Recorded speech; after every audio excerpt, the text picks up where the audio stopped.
በቅርቡ በጣም ስሜታዊ ሆኜ የፖስተትኩት ቪዲዮ ለአንዳንድ ሰዎች ቀልድና በጣም ማሾፊያ ሆኗል። and that's fine። እነዚህ አይነት ሰዎች የኔን ስሜት እንዲሁም ደግሞ ልጆችን መውለድ እየፈለጉ መውለድ ያልቻሉ ሴቶችን ስሜት ይረዳሉ ብዬ አላስብም። በጣም ትዕቢተኞች፣ ጋጦጦች እንዲሁም ደግሞ ስ በቃ ኮሜዲያን ለመሆን ፈልገው ያልተሳካላቸው ስቲል እየተፍጨረጨሩ ያሉ ናቸው። ኮመንት ላይ አይቀራቸውም፣ ቪዲዮ በመስራት አይቀራቸውም። የፖስት ነው ሰው እኔ እንደምታውቁት ከብዙ ሴቶች ጋር ሰርቻለሁ። አሁንም እየሰራሁኝ ነው መውለድ ያልቻሉ።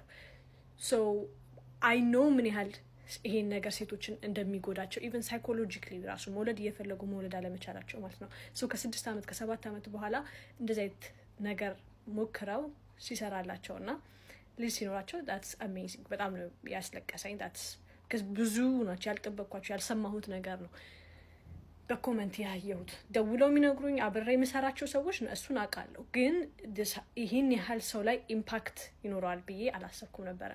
እሱ ከልቤ አስደስቶኛልም፣ የደስታን በማልቅሻለሁ። የሚቀልዱትን ተዋቸው።